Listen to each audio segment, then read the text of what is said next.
जय हिंद दोस्तों, स्वागत है आप सभी का आपके अपने YouTube चैनल टेस्ट साथी में। दोस्तों, मैं किशोर कुमार आप सभी के समक्ष फिर से उपस्थित हुआ हूँ एक नए अध्याय के साथ। हमारा जो आज का अध्याय है वो है मौर्य साम्राज्य। आज के सेशन में हम लोग जानने की कोशिश करेंगे कि मौर्य साम्राज्य के जानने के स्रोत कौन कौन से हैं। दोस्तों, पिछले अध्याय की तरह हम इसमें भी बांट कर देखेंगे कि मौर्य साम्राज्य के जो ऐतिहासिक स्रोत हैं उसके जानने के जो स्रोत हैं ये दो हैं। एक तो पुरातात्विक स्रोत हो जाता है, दूसरा साहित्यिक स्रोत है। फिर हम लोग देखेंगे कि मौर्य समाज के साहित्यिक स्रोत कौन कौन से हैं, पुरातात्विक स्रोत कौन कौन से हैं। इसके बाद हम लोग आ जाएंगे कि मौर्य साम्राज्य के जो उत्पत्ति हुई थी ये कैसे हुई थी। इनकी उत्पत्ति के संबंध में इतिहासकारों के बीच में अलग अलग राय है। कोई इतिहासकार इसे मानते हैं कि ये पारसी थे, कुछ इतिहासकार इसे शूद्र कहते हैं, कुछ इतिहासकार इसे क्षत्रिय तक बता देते हैं। हम लोग इसकी सच्चाई जानने की कोशिश करेंगे और जानेंगे कि इतिहासकारों के जो बीच ये मतभेद है आखिर उनका आधार क्या है, इतिहासकार की ये सोच में भिन्नता क्यों है। ये चीज जानते हुए हम लोग उसकी दरअसल जानेंगे कि वास्तव में जो मौर्य वंश के शासक थे ये किस वंश के थे। साथ ही हम लोग इसके वंश के जो महत्वपूर्ण शासक हैं जैसे कि चंद्रगुप्त मौर्य, बिंदुसार और फिर सम्राट अशोक, इनकी महत्वपूर्ण उपलब्धियों को देखने की कोशिश करेंगे। ये जो मौर्य साम्राज्य के जो प्रारंभिक शासक हैं तीनों, ये तीनों महत्वपूर्ण हैं। इनकी उपलब्धियों से संबंधित बहुत सारे प्रश्न पूछे जाते हैं। इसने कौन कौन सी नीति अपनाई थी, इनकी क्या उपलब्धियां रही थी, इसके दरबार में कौन कौन से शासक आए थे, इस प्रकार के प्रश्न पूछे जाते रहे हैं। तो हमारे लिए महत्वपूर्ण है ये चीज और हम इसके बारे में आज के सत्र में जानने की कोशिश करेंगे। खासकर हमारा जो बौद्ध धर्म के जो बहुत सारे प्रसार करने वाले थे, बौद्ध धर्म के प्रसार करने वाले जो शासक थे सम्राट अशोक, इसके बारे में हम लोग बहुत आज की कोशिश करेंगे कि ज़्यादा से ज़्यादा जानें, क्योंकि ये हमारा जो आज का हॉट स्पॉट एरिया है। तो इसके बारे में जानने की कोशिश करेंगे। तो इसके विषय में एक अलग अलग डायमेंशन बना लेंगे। इनकी उपलब्धियों को तो देखेंगे ही, साथ साथ हम देखेंगे कि अशोक और बौद्ध धर्म के बीच जो क्या रिश्ता था इनके बीच, तो हम इसे भी देखने की कोशिश करेंगे। साथ ही सम्राट अशोक ने देश के विभिन्न भागों में जो अभिलेख स्थापित किए थे, स्तूप स्थापित किए थे, इनके बारे में भी हम लोग देखने की कोशिश करेंगे। इनके जो अभिलेख स्थापित किए थे, स्तंभ लेख, गुहा लेख जो भी थे, तो इनका उद्देश्य क्या था, देश के किन किन भागों में इसने स्थापित किए थे और ये जगह अभी कहाँ पर स्थित है। इतिहास में इस तरह के प्रश्न पूछे जाते रहे हैं, तो ये चीज़ हमारे लिए जानना जरूरी हो जाता है। जैसे कि धौली अभिलेख है, ये कहाँ से प्राप्त हुआ है, ये वर्तमान में किस जिले में है। जूनागढ़ अभिलेख कहाँ पर स्थित था, ये वर्तमान में कहाँ पर स्थित है। तो इस तरह से प्रश्न पूछे जाते रहे हैं। दूसरा एक और है कि अभिलेखों के विषय भी पूछे जाते रहे हैं कि अशोक का जो पहला अभिलेख है इसका विषय क्या है और ये कहाँ से प्राप्त हुआ है। तो इस तरह से हम लोग आज की तैयारी करेंगे। साथ ही हम लोग जानेंगे कि मौर्य साम्राज्य की जो और भी उपलब्धियां थी, जैसे कि उनका जो प्रशासन कैसे होता था मौर्य साम्राज्य का, इसके बारे में हम देखेंगे। इसमें हम लोग जानेंगे कि उसका जो केंद्रीय प्रशासन था ये किस प्रकार का था। चंद्रगुप्त मौर्य के जो प्रधानमंत्री थे उस समय, चाणक्य, उसने अपने अर्थशास्त्र में बहुत सारे प्रकार की मंत्रियों, उनकी जो सभा समिति, उनकी जो प्रशासनिक संरचना है उसके बारे में वर्णन किया है। इसके बारे में, प्रशासन के बारे में बहुत सारी जानकारी प्राप्त होती है। तो हम लोग जानने की कोशिश करेंगे कि उसका केंद्रीय प्रशासन कैसे था। फिर हम लोग उसकी जो राज्य प्रशासन है, प्रांतीय प्रशासन और लोकल गवर्नेंस है, स्थानीय प्रशासन, इसके बारे में हम लोग जानने की कोशिश करेंगे। फिर हम लोग उस समय की जो मौर्य काल की जो सामाजिक आर्थिक स्थिति है, समाज में महिलाओं की स्थिति कैसी थी, वर्ण व्यवस्था कैसा था, शादी विवाह कैसे होता था, विवाह के क्या क्या प्रकार थे, जैसे कि विवाह में अंतर्वर्णीय विवाह होता था या बहिर्विवर्ण हो सकता था, अपने जाति से बाहर विवाह हो सकता था। इस प्रकार के हम लोग देखेंगे। विवाह के समय महिलाओं की जो मत लिए जाते थे अथवा नहीं लिए जाते थे, इस तरह की जानकारी जो है हम लोग जानने की कोशिश करेंगे। फिर हम लोग देखेंगे कि मौर्य काल में दासों की स्थिति किस प्रकार की थी, शूद्रों की स्थिति किस प्रकार की थी। हम लोग आर्थिक व्यवस्था भी देखेंगे। इस समय मौर्य साम्राज्य की आर्थिक व्यवस्था किस प्रकार की थी, उस समय कौन कौन से व्यापार होते थे, जो उस समय वणिक वर्गों का समूह था, कौन कौन से समूह थे उस समय, कौन कौन से उद्योग धंधे थे, उस समय विदेश व्यापार होता था या नहीं होता था, विदेश व्यापार होता था तो किस प्रकार के होते थे, क्या कोई बंदरगाह था उसका जहाँ से विदेश व्यापार होता था, क्या ये लोग हड़प्पा सभ्यता की तरह विकसित विदेश व्यापार वाले थे या फिर केवल आंतरिक व्यापार होते थे। ये सभी चीज़ें देखते हुए हम लोग आज के क्षेत्र में देखेंगे कि मौर्य साम्राज्य का जो कला था, कला, साहित्य, भाषा के क्षेत्र में उसके क्या योगदान रहे हैं। इन सभी के साथ अंत में हम लोग जानने की कोशिश करेंगे कि आखिर इतनी बड़ी विकसित सभ्यता जिन्होंने ईरान से लेकर के भारत के समस्त भारतीय महाद्वीप पर इन्होंने शासन किया था, तो फिर आखिर इनका पतन कैसे हो गया था? इनके पतन में कौन कौन से कारण योगदान दिया था, कौन कौन से कारण थे जिसके कारण इतनी बड़ी सभ्यता, इतनी बड़ी जो साम्राज्य था, इसका अंत हो गया था। दोस्तों, पिछले सेशन में हम लोगों ने बौद्ध धर्म के विषय में पढ़ा था। हम लोगों ने बौद्ध धर्म की उत्पत्ति से लेकर के महात्मा बुद्ध के प्रारंभिक जो जीवन है, उनका जन्म, उनके माता पिता, जो उनका प्रारंभिक जीवन में देखेंगे शिक्षा कहाँ से प्राप्त हुई थी, उन्हें ज्ञान प्राप्ति कहाँ से प्राप्त हुई थी, कैसे प्राप्त हुई थी। उसके बाद हम लोगों ने देखा था ज्ञान प्राप्ति के बाद भगवान बुद्ध ने क्या किया था। फिर हम लोगों ने देखा था कि महात्मा बुद्ध के उपदेश कौन कौन से थे। ये सब हम लोग जानते हुए, देखते हुए हम लोग आगे बढ़े थे और देखा था कि बौद्ध धर्म का भारत में प्रसार कैसे हुआ था, वे कौन कौन से फैक्टर थे जिनके आधार पर बहुत तेजी से बौद्ध धर्म भारत में प्रचलित हो गया था। फिर हम लोगों ने देखा था कि बौद्ध धर्म किन कारणों से भारत से विलुप्त हो गई और विश्व के अभी भी कुछ ऐसे देश हैं जहाँ पर बौद्ध धर्म अभी भी है और बहुत अच्छी खासी अवस्था में है। कहा जाता है कि विश्व की चौथी सबसे बड़ी धर्म जो है ये बौद्ध धर्म ही है। तो आखिर क्या कारण थे जो बौद्ध धर्म दुनिया में जहाँ पर भारत में जन्म लिया वहाँ से विलुप्त हो गई और दूसरे देशों में अभी भी मौजूद है? इन चीज़ों को हमने देखा था। आज के सेशन में फिलहाल हमारा जो है टॉपिक है मौर्य साम्राज्य। हम लोग आज के सेशन में शुरू से अंत तक इसी टॉपिक के बारे में बातचीत करेंगे। हमने पहले भी बताया था कि हम लोग किसी भी टॉपिक की जब चर्चा करेंगे तो सबसे पहले हम लोग जानने की कोशिश करेंगे कि उस टॉपिक के जो जानने के स्रोत हैं वो कौन कौन से हैं। हमने शुरू से अंत तक आपको बताया था कि हम लोग इसके कुछ आयाम हैं जिस आधार पर हम लोग जानने की कोशिश करेंगे कि इतिहासकारों ने किन आधारों पर इसके इतिहास का लेखन किया था। यदि हम मौर्य साम्राज्य के बारे में जानकारी देखें तो ऐतिहासिक स्रोत दो हैं। एक तो साहित्यिक स्रोत है, एक तो साहित्यिक स्रोत आ जाता है और दूसरा आता है पुरातात्विक स्रोत। दूसरा आता है पुरातात्विक स्रोत। हमने पहले ही चैप्टर में इस चीज़ों को बताया था और ये चीज़ बहुत सारे पूछे भी जाते हैं। साहित्यिक स्रोतों में देखा था हमने अलग अलग जो धार्मिक संप्रदाय हैं। अब यहाँ पर मौर्य साम्राज्य है तो यहाँ पर बौद्ध ग्रंथ बहुत सारे लिखे गए हैं इस विषय पर, मौर्य साम्राज्य पर। तो मौर्य साम्राज्य की जो है जानकारी अधिकतर बौद्ध और जैन ग्रंथों से प्राप्त हो जाती है। तो बौद्ध और जैन के बारे में हम लोग पढ़ेंगे, देखेंगे कौन कौन से साहित्य हैं जिसमें मौर्य साम्राज्य के बारे में जानकारी दी गई है। दूसरा, यदि और भी कोई साहित्य है, यानी कि उस समय के हिंदू धर्म के जो कोई भी साहित्य हैं या फिर अलौकिक साहित्य है भी हैं जो मौर्य साम्राज्य के बारे में जानकारी देते हैं, बिल्कुल है। मुद्रा राक्षस जैसे और कौटिल्य के जो अर्थशास्त्र जैसे अलौकिक साहित्य भी है जो मौर्य साम्राज्य की जानकारी देते हैं। ऐसे ही हमने पुरातात्विक स्रोतों के बारे में बताया था कि जब किसी भी साम्राज्य के जो अवशेष होते हैं, टीले, उनकी जब खुदाई की जाती है तो पुरातत्व में बहुत सारे चीज़ें प्राप्त होती है। अब यदि हम पुरातात्विक खुदाई की बातचीत करें तो इसमें हम पहले क्या देखते हैं कि इस समय के भवन अवशेष जो हैं ये खुदाई से प्राप्त होते हैं, भवन के अवशेष प्राप्त हो सकते हैं। फिर यहाँ पर देखें तो इस समय के जो स्तूप वगैरह हैं ये प्राप्त हो सकते हैं। स्तूप मौर्य काल के तो अभिलेख बहुत सारे भारत के देश के विभिन्न भागों में विदेशों से भी प्राप्त हुए हैं।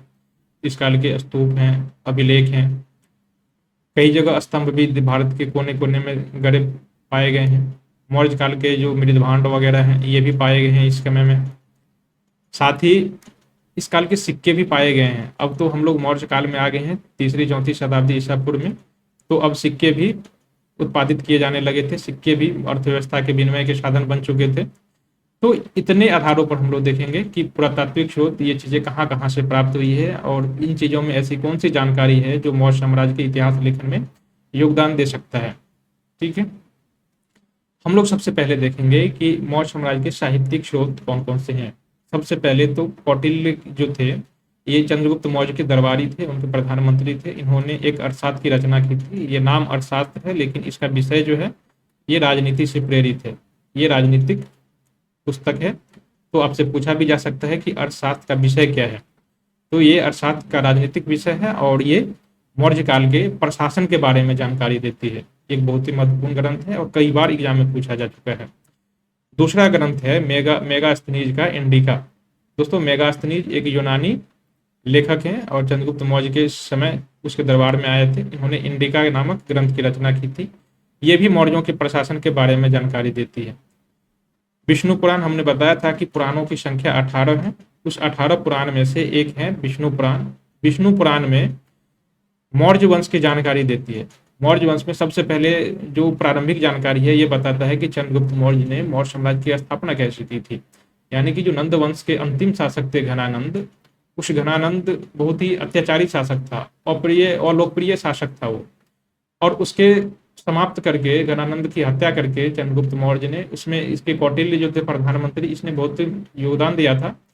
और उसकी जो घनानंद है इसे समाप्त करके इसने मौर्य वंश की स्थापना की थी। तो इस चीजों की जानकारी हमें विष्णु पुराण से ही प्राप्त होती है। विष्णु पुराण में एक मत्स्य पुराण आता है। तो ये मत्स्य पुराण में सातवाहन वंशों की जानकारी दी गई है। तो पुराणों का विषय जो है ये वंशावली ही दी गई है विभिन्न शासकों की। ऐसे ही गुप्त वंश की भी जानकारी देने वाले बहुत सारे पुराण लिखे गए हैं। ठीक है। तो अधिकतर पुराणों में जो है विभिन्न जो पुराने ऐतिहासिक राजवंश हैं उनकी वंशावली दी गई है। ऐसे ही विष्णु पुराण है जिसमें चंद्रगुप्त मौर्य से लेकर के मौर्य साम्राज्य की और भी जानकारी इसमें दी गई है। हम बौद्ध साहित्य और जैन साहित्य को इम्पोर्टेंस देंगे क्योंकि ये इस समय के जो शासक सब थे बौद्ध और जैन धर्म को बहुत ही महत्व दिया था। इसके विषय में बहुत सारे ग्रंथ लिखे गए हैं। बौद्ध साहित्यों में जातक हैं, दीघनिकाय है, जो मंगल विलासनी है। इन तीनों में बौद्ध मौर्य साम्राज्य के विषय में बहुत सारी जानकारी दी गई है। उसकी ऐतिहासिक विवरण प्राप्त होता है यहाँ से। उस समय के जो सामाजिक, आर्थिक, राजनीतिक जीवन है इसके विषय में दिया गया है मौर्य काल के बारे में। ऐसे ही जैन साहित्य में दो ग्रंथ हैं। एक तो हेमचंद्र का परिशिष्ट पर्वन है, दूसरा आचार्य भद्रबाहु का जैन कल्पसूत्र है। इन दोनों ग्रंथों में भी मौर्य काल के इतिहासों का विवरण दिया गया है। बहुत सारे इतिहास के विवरण दिए गए हैं। हमने पुरातात्विक अवशेष के बारे में बताया था। पुरातात्विक अवशेष में सबसे पहले बात आती है भवन की। तो कुम्हरार एक जगह है, पटना का एरिया है। यहाँ पर मौर्य साम्राज्य के जो महल थे इसके अवशेष पाए गए।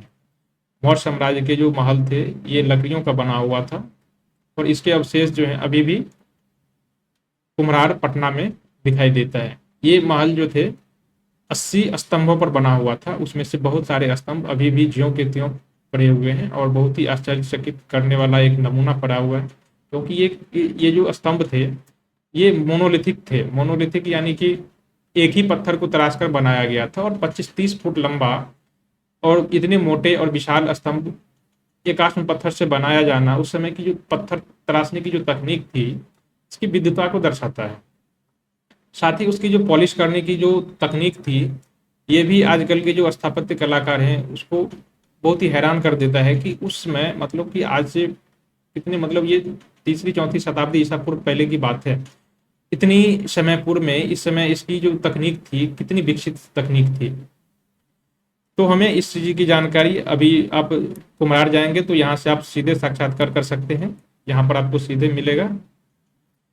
दूसरा है कौशाम्बी, एक पुरातात्विक स्थल है। यहाँ पर बहुत सारे संरचनात्मक अवशेष प्राप्त। यहाँ पर मौर्यों की जो रक्षा प्रणाली है इसकी साक्ष्य प्राप्त हुए हैं। कौशाम्बी उत्तर प्रदेश में स्थित है। इसके अलावा तक्षशिला, मथुरा और बीटा जैसे स्थल भी हैं जहाँ से मौर्यों की पुरातात्विक चीजें प्राप्त हुई है, पुरातात्विक अवशेष यहाँ से प्राप्त हुई है। अशोक ने, जो कहा जाता है कि अशोक ने अपने शासनकाल में 80,000 स्तूपों का निर्माण करवाया था। 80,000 तो वर्तमान में नहीं मिल पाए हैं, लेकिन उनमें से बहुत महत्वपूर्ण अवशेष अभी भी हैं जो ज्यों के त्यों या फिर कुछ जीर्णशीर्ण अवस्था में प्राप्त हुए हैं। इनमें से जैसे कि सांची के स्तूप है, मध्य प्रदेश में स्थित है। अमरावती के स्तूप है, ये आंध्र प्रदेश में स्थित है। धौली का स्तूप ये उड़ीसा में स्थित है। बोधगया के स्तूप ये बिहार में स्थित है और ये अभी भी स्थित है, तो आप लोग वहाँ देख सकते हैं। और ये चीज़ें हैं जो मौर्य काल के इतिहास की जानकारी देता है, उस समय की कला, उस समय की स्थापत्य, उस समय की जो साहित्य वगैरह है उसकी जानकारी देते हैं। और साथ ही साथ साहित्य में लिखी गई बातों के प्रमाण भी है ये चीज। अशोक के शिलालेख, हम लोग जानते हैं कि अशोक ने अपने राजनीतिक और धार्मिक उद्देश्यों के लिए देश के अलग अलग भागों में, साथ ही विदेशों में भी इसने शिलालेख स्थापित करवाया था। शिलालेख के साथ साथ स्तंभ भी इसने स्थापित करवाया था। इन स्तंभों में से बहुत सारे स्तंभ हैं जो अभी भी उसी अवस्था में पड़े हुए हैं, कुछ जीर्णशीर्ण अवस्था में है, हम लोग उसे देख सकते हैं। इस समय में इतिहास में अशोक ही ऐसा सम्राट है जिसके इतिहास का लेखन जो है अभिलेखों के आधार पर ही किया गया था। यानी कि इसके अभिलेख, इसके जो द्वारा अभिलेख लिखे गए थे उसमें सभी की बातें आज भी वैसी की वैसी पड़ी हैं। तो इतिहासकार उनके अभिलेखों को पढ़ के ही इसके इतिहास का लेखन किया था। अभी भी देश के विभिन्न भागों में पड़े हुए हैं। हम लोग आगे इसका डिस्कशन करेंगे कि अशोक ने कौन कौन से शिलालेख, 14 शिलालेखों के बारे में आपने सुना होगा। हम लोग अभी उस पर टिप्पणी करेंगे कि उन शिलालेखों के विषय क्या है और वो देश के किस किस भागों से प्राप्त हुए हैं और वो क्षेत्र अभी आज देश के किन किन राज्यों में स्थित है। ठीक है। इसके अलावा इस काल के जो मृदभांड थे ये चीज भी प्राप्त हुई है और इस काल के सिक्के भी प्राप्त हुई है। ठीक है। तो पुरातात्विक स्रोतों में इतनी चीजें हमने देखा। मौर्यों की उत्पत्ति के विषय में हमने बताया था कि इतिहासकारों के बीच में मतभेद है। कुछ इतिहासकार इसे मानते हैं कि ये पारसी थे, मौर्य वंशीय सभी शासक। कुछ इसे शूद्र वंश का मानते हैं, कुछ इसे क्षत्रिय भी मानते हैं। हम लोग छानबीन करते हैं कि जो इतिहासकार इसे पारसी मानते हैं वो इसे क्यों मानते हैं। कुछ यदि क्षत्रिय मानते हैं तो वो उसे क्यों मानते हैं, उनका आधार क्या है, और यदि शूद्र मानते हैं तो उनका आधार क्या है। सबसे पहले हम लोग देखेंगे कि पारसी मानने वाले जो लेखक हैं, ये ग्रीक और लैटिन लेखों में बताया गया है कि चंद्रगुप्त मौर्य को एक अलग नाम से दिया गया है। जैसे कि हमारे जो भारतीय ग्रंथ हैं इसमें चंद्रगुप्त मौर्य लिखा गया है, लेकिन विदेशी जो ग्रंथ हैं ग्रीक और लैटिन में लिखे गए लेखों में इसे चंद्रगुप्त मौर्य को सेंड्रोकोटस अथवा एंड्रोकोटस कहा है। सेंड्रोकोटस अथवा एंड्रोकोटस नाम किसके लिए प्रयुक्त किया जाता है? चंद्रगुप्त मौर्य के लिए। ठीक है। ये विदेशी इतिहासकार हैं, विदेशी लेखक हैं और इन्होंने ही इसे पारसी माना है, पारसी धर्म का। ठीक है। कहा कि चूंकि ये सब प्रवासित होके आए थे, यहाँ के नहीं थे, इसके नाम से भी अजीब सा नाम लगता है, ये भारतीय नाम नहीं है, इसलिए ये पारसी है। दूसरे जो ब्राह्मणवादी परंपराएं यानी कि जो ब्राह्मण धर्म के जो ग्रंथ हैं, वेद पुराण, इनमें क्या माना गया है? ये लोग मानते हैं कि चंद्रगुप्त मौर्य का नंद, अंतिम नंद वंश के जो राजा थे, उसके दरबार में एक महिला थी, शूद्र महिला थी, मूरा। उन्हीं से इसका संतान की उत्पत्ति हुई थी और यही जो थे मौर्य कहलाए थे। मूरा से ही चंद्रगुप्त मौर्य साम्राज्य की स्थापना हुई थी। इन पुराण के अलावा बृहत कथा मंजरी भी है जो मौर्य को शूद्र बताते हैं। इन दोनों ग्रंथों के अलावा विशाखा दत्त का मुद्रा राक्षस भी है। ये बताते हैं कि ब्रिसल का मतलब उस समय के एक निम्न कुल के लिए प्रयुक्त किया जाने वाला एक शब्द है। तो ये मुद्रा राक्षस भी बताता है कि चंद्रवंशीय जो चंद्रगुप्त मौर्य के जो वंश के जो शासक थे सभी, ये सब निम्न कुल के थे, क्षत्रिय नहीं थे और न ही पारसीय थे। ये ग्रीक और लैटिन यानी कि विदेशी इतिहासकारों और ब्राह्मणवादी परंपरा के अलावा बौद्ध और जैन वाले मानते हैं कि चंद्रगुप्त मौर्य क्षत्रिय वंश के थे। अब इनका आधार क्या है? ये मानते हैं कि चंद्रगुप्त जो है पिप्पिल हलीवाना के मौर्य क्षत्रिय समूह का एक सदस्य है। ठीक है। साथ ही मौर्य नामक क्षत्रिय वंश का सबसे जो प्राचीनतम उल्लेख है, ये बौद्ध का जो एक ग्रंथ है महापरिनिर्वाण सूत्र, इसमें दिया गया है। महापरिनिर्वाण सूत्र में क्षत्रिय वंश का उल्लेख मिलता है और इसी के आधार पर जो बौद्ध ग्रंथ हैं ये मानते हैं कि ये क्षत्रिय हैं। तो अभी तक जितने भी उपलब्ध प्रमाण हुए हैं, अंतिम निष्कर्ष रूप से यही कहा जा सकता है कि क्षत्रिय मानने वाले विद्वान ज्यादा है। तो हम लोग भी मान सकते हैं अंतिम रूप से कि चंद्रगुप्त मौर्य एक क्षत्रिय वंश के थे। ठीक है। हम लोग अब मौर्य वंश के जो महत्वपूर्ण शासक हुए हैं उन शासक को जानने की कोशिश करेंगे कि इनके महत्वपूर्ण शासक कौन कौन से थे, इनकी उपलब्धियां क्या क्या रही है, इनके कालक्रम क्या थे, मतलब कब से कब तक शासन किया था। सबसे पहला जो हमारा जो शासक था चंद्रगुप्त मौर्य, ये कब से कब तक 323 बीसी से 295 बीसी तक शासन किया था। चंद्रगुप्त मौर्य था, ये मौर्य वंश का संस्थापक था और इस वंश का प्रथम राजा भी था। अभी अभी हमने डिसाइड किया था, देखा था कि उसकी जो चंद्रगुप्त मौर्य जो थे, इसकी माता का नाम मूर था, जिसका संस्कृत अर्थ होता है मौर्य। ये मूर जो थे नंद वंश के दरबार में शूद्र महिला का काम करती थी।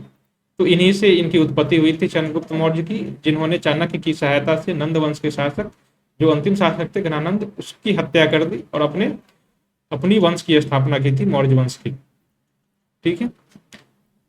जब चंद्रगुप्त मौर्य ने मौर्य साम्राज्य की स्थापना की थी, इस समय इसकी उम्र थी 25 वर्ष। ठीक है। एक यूनानी लेखक है प्लूटार्क, उनका मानना है कि चंद्रगुप्त मौर्य ने 6 लाख की सेना लेकर संपूर्ण भारत को रौंद डाला था और उस पर अधिकार जमा लिया था।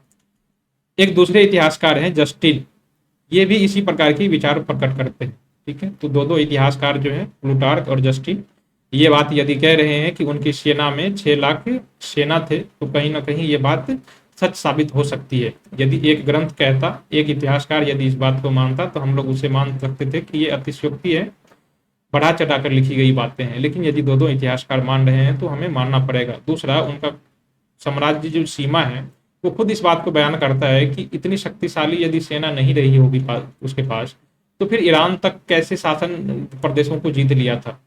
भारत के साथ साथ उन्होंने ईरान तक की सीमा को जीत लिया था। 305 बीसी में चंद्रगुप्त मौर्य ने तत्कालीन यूनानी शासक सेल्यूकस निकेटर को पराजित किया था।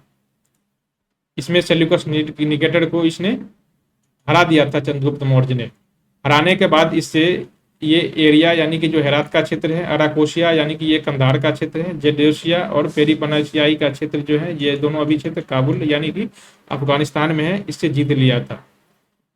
और जब जीत लिया था तो सेल्यूकस निकेटर को अपनी पुत्री का विवाह चंद्रगुप्त मौर्य के साथ करना पड़ा था। चंद्रगुप्त मौर्य और सेल्यूकस निकेटर के बीच जो युद्ध हुआ था, इस युद्ध का वर्णन एक तीसरे जो यूनानी लेखक हैं एपियानस, इसने किया है इस युद्ध का वर्णन। ठीक है, ये सिकंदर आक्रमण के बाद का काल है। सिकंदर घनानंद के काल में ही भारत पर आक्रमण किया था, और चंद्रगुप्त मौर्य जब शासक बना था तब तक वो वापस चला गया था। 319 बीसी में ही सिकंदर जो था वापस चला गया था, और उनकी मृत्यु तक भी हो गई थी बेबीलोन में। ठीक है, तो ये सिकंदर आक्रमण के बाद की बात है। सिकंदर ने जो विजित प्रदेशों को अपने जो उसके क्षत्रप थे उसको दे दिया था, उनके अपने जो शासक थे उनको दे दिया था। ये सेल्यूकस वही थे, उनके जो उत्तराधिकारी सब थे वही थे, इन्हीं को चंद्रगुप्त मौर्य ने हराया था। ठीक है, चंद्रगुप्त मौर्य का साम्राज्य कहां से कहां तक था, तो ये उत्तर पश्चिम में ईरान यानी कि फारस तक के क्षेत्र तक था, और पूरब में बंगाल तक इस विस्तृत था। कश्मीर से लेकर के दक्षिण में उत्तरी कर्नाटक यानी कि मैसूर तक था। अब देखिए, ये दक्षिण में ये कन्याकुमारी तक चंद्रगुप्त मौर्य की सीमा नहीं जाती है। ऐसा क्यों? क्योंकि सम्राट अशोक के बहुत सारे शिलालेखों में उसकी सीमावर्ती राज्य का वर्णन किया गया है, और उसमें चेर, चोल, पांड्य राज्यों का वर्णन किया गया है। सीमावर्ती में अशोक के जो शिलालेख हैं उसमें बताया गया है कि मौर्य साम्राज्य के जो अंतिम छोर हैं, दक्षिणी छोर, वहां पर चेर, चोल और पांड्य वंश शासक करते हैं। पांड्य वंश का शासक है, और ये सब जो दक्षिण के दक्षिणतम बिंदु था यानी कन्याकुमारी के साइड का, कावेरी नदी के पीछे वाले भाग का, तो वहां पर इन लोगों का शासन था। तो उन्हीं अभिलेख से पता चलता है कि कर्नाटक के ऊपर ही, कर्नाटक का जो मैसूर है, यहीं तक चंद्रगुप्त मौर्य की सीमा थी। चंद्रगुप्त मौर्य की दक्षिण भारत की विजय की जो जानकारी होती है, उस समय के अभिलेख हैं तमिल ग्रंथ। एक तो अहनानूर का अभिलेख है, दूसरा मोरनानूर का भी अभिलेख है, जिससे जानकारी प्राप्त होती है कि चंद्रगुप्त मौर्य का जो दक्षिणी सीमा था ये यहाँ तक था। कहाँ तक? मैसूर तक। इन चीजों की जानकारी अशोक के अभिलेखों से भी प्राप्त होती है। अभी अभी हमने बताया कि अशोक के एक अभिलेख है जिसमें बताया गया है कि मौर्य साम्राज्य की सीमा पर चेर, चोल और पांड्य वंश का शासन है। ठीक है, बंगाल पर चंद्रगुप्त की विजय का जो वर्णन है ये उसके महास्थान अभिलेख से प्राप्त होता है। दोस्तों, ये सब एग्जाम में पूछे जा सकते हैं कि वे कौन से अभिलेख हैं जो चंद्रगुप्त मौर्य की बंगाल विजय की जानकारी देता है। साथ ही यदि ऊपर वाला प्रश्न देखें तो ये भी पूछा जा सकता है कि चंद्रगुप्त मौर्य के दक्षिण विजय की जानकारी देने वाले अभिलेख कौन कौन से हैं। ठीक है, कहा जाता है कि चंद्रगुप्त मौर्य ने अपने जीवन के अंतिम चरण में अपने त्याग पत्र दे दिया था, सिंहासन को छोड़ दिया था, और कर्नाटक के श्रवणबेलगोला में जाकर उपवास द्वारा अपने शरीर का देह त्याग कर लिया था। यानी अपनी मृत्यु उपवास द्वारा की गई थी। जैन धर्म में इस विधि को उपवास द्वारा जो त्याग, शरीर का त्याग करता है, उसे सल्लेखना विधि कहा जाता है। उसे सल्लेखना विधि कहा जाता है। सल्लेखना विधि का मतलब होता है उपवास द्वारा देह का त्याग करना। ठीक है, जैन धर्म में जो उसके अनुयायी होते हैं ये लोग मृत्यु का इंतजार नहीं करते, बल्कि जब उन्हें अपना अंतिम क्षण आने लगता है या नजदीक दिखाई देने लगता है तो फिर ये लोग सल्लेखना विधि से अपने देह का अंत कर लेते हैं। तो जब चंद्रगुप्त मौर्य देहावसान हुआ था तो 298 बीसी का ये समय था। ठीक है। एक जैन अभिलेख के अनुसार कहा जाता है कि चंद्रगुप्त मौर्य का जो शासन का अंतिम समय था, उस समय मगध में 12 वर्षों का भयंकर अकाल पड़ा था। दोस्तों, हम लोगों ने जैन धर्म का जब विभाजन हुआ था, हमने उस समय भी पढ़ा था कि इसी अकाल के कारण जैन धर्म का विभाजन हो गया था। जैन धर्म का विभाजन हो गया था दिगंबर और श्वेतांबर संप्रदाय में। तो ये चीजें आप ऐसे भी याद सकते हैं, चीजों को ऐसे ही कोरिलेट करना पड़ता है ताकि आप चीजों आपको याद रहे। चंद्रगुप्त मौर्य की मृत्यु के बाद उसका जो उत्तराधिकारी हुआ था वो बिंदुसार हुआ था। बिंदुसार ने 298 बीसी से 272 बीसी तक शासन किया था। बिंदुसार को यूनानी लेखों में इसे अमित्रोचेटस, यानी कि इसी के संस्कृत जो वैदिक ग्रंथ हैं इसमें अमित्रघात भी कहा गया है। वायु पुराण में इसे मद्रसार और जैन ग्रंथों में सिंहसेन कहा गया है। दोस्तों, तो ये चीज जो है आपको एग्जाम में पूछा जा सकता है कि ये जो अमित्रोचेटस है, अमित्रघात है, मद्रसार अथवा सिंहसेन नाम किसके लिए प्रयोग किया जाता है। तो ये चीजें, ये नाम किसके लिए प्रयोग किया जाता है? बिंदुसार के लिए। ये बिंदुसार के उपनाम है। जैसे कि चंद्रगुप्त मौर्य को सेंड्रोकोटस कहा गया था और एंड्रोकोटस कहा गया था, वैसे ही बिंदुसार को क्या कहा जाता है? सिंहसेन, अमित्रोचेटस अथवा अमित्रघाट जैसे नामों से पुकारा जाता है। कहा जाता है कि सीरिया के जो शासक थे एंटियोकस, ये बिंदुसार के समकालीन थे और इन्होंने अपना एक राजदूत जो था जिसका नाम डायमेकस था, उस राजदूत को बिंदुसार के दरबार में भेजा था। ये सीरिया के शासक के अलावे एक और शासक था, मिस्र के शासक। उस समय ये टॉलमी द्वितीय जो फिलाडेल्फस था, ये बिंदुसार के समकालीन था और इसने भी अपना एक शासक जो था डायनोसियस, ये बिंदुसार के दरबार में भेजा था। डायनोसियस जब बिंदुसार के दरबार में आया था तो बिंदुसार ने उससे उसके जाते समय 3 वस्तुओं की मांग की थी। डायनोसियस से कहा कि यदि आप वहां जाएंगे तो मेरे लिए 3 वस्तु वहां से भिजवा दीजिएगा। एक तो बोला था कि मुझे मीठी मदिरा चाहिए। दूसरा, ये चीज जो है सीरिया के शासक से बोला था, सीरिया के शासक एंटियोकस से 3 वस्तुओं की मांग की थी, मीठी मदिरा की, सूखी अंजीर की और एक दार्शनिक की। फिर जो सीरिया के शासक जो थे एंटियोकस, इन्होंने ऊपर के जो 2 चीज हैं ये बिंदुसार को भेजवा दिया, लेकिन जो तीसरी चीज है यानी कि दार्शनिक, इसे देने से मना कर दिया। कहा कि जो हमारे देश में दार्शनिकों का खरीद बिक्री नहीं किया जाता है तो हम इसे आपको नहीं उपलब्ध करवा सकते हैं। ठीक है। एक बौद्ध ग्रंथ है दिव्यावदान, उसके अनुसार कहा गया है कि बिंदुसार के समय तक्षशिला प्रांत में 2 विद्रोह हुए थे। तक्षशिला ये पाकिस्तान और अफगानिस्तान के क्षेत्र में स्थित है और उस समय इसका एक प्रांत था, एक राज्य था मौर्य साम्राज्य का। इस समय यहाँ पर 2 विद्रोह हुए थे जिसका दमन करने के लिए पहली बार सम्राट अशोक को भेजा गया था। सम्राट अशोक उस समय सम्राट नहीं बना था, बल्कि उस समय इसे गवर्नर के रूप में वहां पर भेजा गया था, एक प्रांतपति के रूप में यहाँ पर भेजा गया था विद्रोह को दबाने के लिए। दूसरी बार एक सुसीम नामक शासक को भेजा था यहाँ पर। बिंदुसार आजीवक संप्रदाय का अनुयायी था। दिव्यावदान से पता चलता है कि उसकी राज्यसभा में आजीवक संप्रदाय का एक ज्योतिष निवास करता था, उसी के प्रभाव में आकर के ये आजीवक बन गया था। दोस्तों देखिए, मौर्य साम्राज्य के जो संस्थापक थे चंद्रगुप्त मौर्य ये थे जैन धर्म के अनुयायी। तो यहां पर बिंदुसार जो हो गए, ये बिंदुसार किस धर्म के थे? आजीवक संप्रदाय के। अब सम्राट अशोक जो था, सम्राट अशोक प्रारंभिक जीवन में हिंदू था। हिंदू यानी कि ये इस समय शैव धर्म का, हिंदू में जो शैव पंथ होते हैं, शैव संप्रदाय, इसका अनुयायी था। लेकिन फिर बौद्ध धर्म के जो अनुयायी थे उस समय, बौद्ध धर्म के जो महत्वपूर्ण उस समय के जो संत थे, उसके प्रभाव में आके ये बाद के जीवन में कहा जाता है कि कलिंग युद्ध के बाद इसने बौद्ध धर्म अपना लिया था बहुत ज्यादा। तो आप इस मौर्य साम्राज्य की जो धर्मनिरपेक्षता है इसकी अनुमान लगा सकते हैं कि ये धार्मिक सहिष्णुता कितनी हद तक एक ही वंश के सभी शासक अलग अलग धर्म में जा रहे हैं। चंद्रगुप्त मौर्य पहले जैन थे, उसके जो बेटे हुए उत्तराधिकारी ये आजीवक संप्रदाय के थे। अब उसके बेटे जो हैं ये पहले हिंदू थे जो बाद में क्या बन गए? बौद्ध बन गए। तो कितनी धर्म निरपेक्षता थी, कितनी धार्मिक जो है सहिष्णुता थी इनके परिवार में। बिंदुसार के बाद जो तीसरा शासक हुआ था वो हुआ था अशोक। इसका शासनकाल 273 बीसी से 232 बीसी निर्धारित किया जाता है।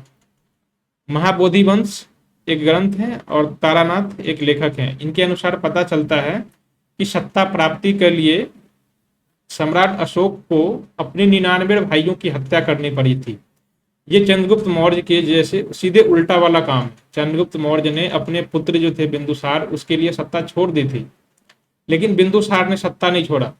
बिंदुसार के मृत्यु के बाद क्या हुआ, अपने भाइयों के बीच सत्ता संघर्ष शुरू हो गई थी। 4 वर्षों तक यह सत्ता संघर्ष चलता रहा था और अंत में 99 भाइयों की हत्या करके सम्राट अशोक जो है मौर्य साम्राज्य का शासक बना था। इन चीजों की जानकारी हमें प्राप्त होती है महाबोधि वंश से, और तारानाथ एक लेखक है, तिब्बती लेखक है, तो इनके ग्रंथ से पता चलता है। ठीक है, इनका राज्याभिषेक 269 बीसी में हुआ था। अशोक के जीवन की प्रारंभिक जानकारी जो है हमें बौद्ध ग्रंथ जैसे कि दिव्यावदान और सिंगली जो ग्रंथ है अनुश्रुति, उससे प्राप्त होती है। राज्याभिषेक से पहले अशोक उज्जैन का राज्यपाल था। अशोक उज्जैन का परमानेंट राज्यपाल था और इससे पहले हमने देखा था कि कुछ समय के लिए इसे तक्षशिला भी भेजा गया था विद्रोह को दबाने के लिए, सम्राट अशोक को। ठीक है, कलहन की राजतरंगिणी के अनुसार अशोक शिव का उपासक था। अभी हमने बताया था कि प्रारंभ में जो है ये शिव के उपासक थे और कश्मीर में वितस्ता यानी कि झेलम नदी जो है उसके किनारे श्रीनगर नामक नगर की स्थापना की थी। सम्राट अशोक ने श्रीनगर नगर, अभी आपसे पूछे भी जा सकता है कि श्रीनगर नामक नगर या शहर किसने बसाया था, तो सम्राट अशोक ने बसाया था। अशोक ने एक अभिलेख उत्कीर्ण करवाया था, ये प्रयाग में स्थित था। प्रयाग प्रशस्ति भी कहा जाता है उसमें। तो उस प्रयाग अभिलेख में कहा गया है कि उसमें अशोक की एक ही पत्नी थी और उसके नाम था रानी करुवाकी, और उसमें एक पुत्र भी है जिसका नाम है तीवर। लेकिन कई सारे बौद्ध ग्रंथ हैं जिसमें और भी उसकी पत्नी और पुत्र पुत्रिका भी, जैसे कि संघमित्रा जो वहां पर बौद्ध धर्म के प्रचार के लिए विदेश गई थी, श्रीलंका भेजा गया था, और उसके पुत्र का भी नाम का वर्णन आता है। ठीक है, तो केवल यहाँ पर प्रयाग जो इलाहाबाद स्तंभ लेख है उसके अनुसार कहा गया है कि पुत्र उसके तेवर थे तीवर, और उसकी पत्नी जो थी करुवाकी थी। ठीक है, कलिंग युद्ध जो था हुआ था अशोक के राज्याभिषेक के 8वें वर्ष यानी कि 269 में उनका राज्याभिषेक हुआ था। 269 बीसी में उनके 8वें वर्ष यानी कि 261 बीसी में कलिंग युद्ध हुआ था। कलिंग युद्ध में 1 लाख लोग मारे गए थे और 1,50,000 यानी कि 1.5 लाख लोग बंदी बना लिए गए थे। ठीक है, तो आपसे पूछा जा सकता है कि कलिंग युद्ध कब हुआ था, तो अशोक के शासन के 8वें वर्ष में हुआ था। कलिंग के हाथी गुफा अभिलेख से प्रकट होता है कि जब कलिंग का युद्ध हुआ था उस समय जो कलिंग के शासक थे नंदराज नाम का कोई शासक था जो वहां पर शासन कर रहा था। तो आपसे यह भी पूछा जा सकता है कि सम्राट अशोक ने जब कलिंग पर आक्रमण किया था तो उस समय कलिंग का शासक कौन था। ठीक है, कलिंग युद्ध और उसके विजय के परिणामों का वर्णन 13वें शिलालेख में किया गया है। तो यह भी पूछा जा सकता है कि वे कौन से शिलालेख हैं जिससे कलिंग युद्ध की जानकारी प्राप्त होती है। तो ये 13वें शिलालेख हैं, अशोक के 13वें शिलालेख हैं जिसमें कलिंग युद्ध की जानकारी प्राप्त होती है। अब बात आती है कि अशोक ने कलिंग युद्ध क्यों किया था, अशोक ने कलिंग पर आक्रमण क्यों किया था। तो कुछ इतिहासकार मानते हैं कि कलिंग जो था उस समय उड़ीसा का जो क्षेत्र था वो हाथियों के लिए फेमस था। अपनी सेना के लिए मौर्य शासक को हाथी चाहिए था, इसलिए वहां पर आक्रमण किया था।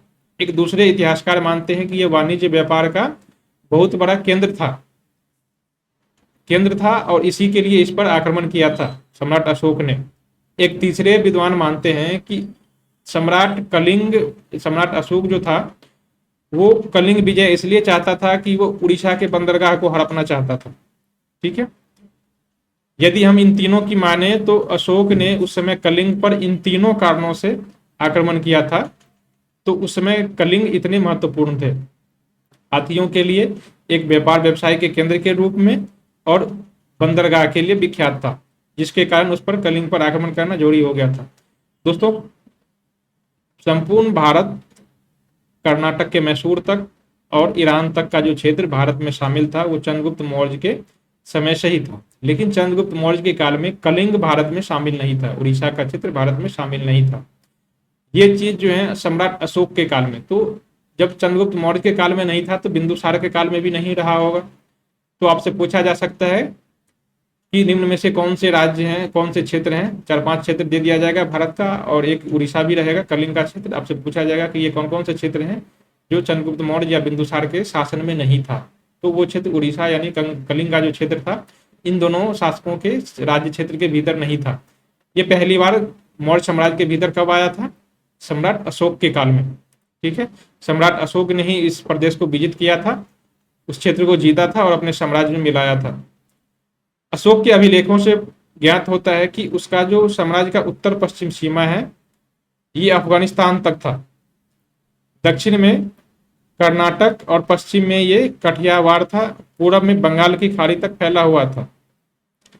कहा जाता है कि असम में अशोक के अभिलेख एक भी प्राप्त नहीं हुए हैं, न ही वहां से किसी प्रकार की पुरातात्विक वस्तुएं प्राप्त हुई है। तो ये भी कहा जाता है कि असम और उससे ऊपर के जो क्षेत्र थे, जिसे सेवन सिस्टर का जो स्टेट कहा जाता है, वो सेवन सिस्टर और साथ में असम, इनमें से कोई भी स्टेट मौर्य साम्राज्य की सीमा में नहीं था। तो ये चीज भी अभी याद रखनी है।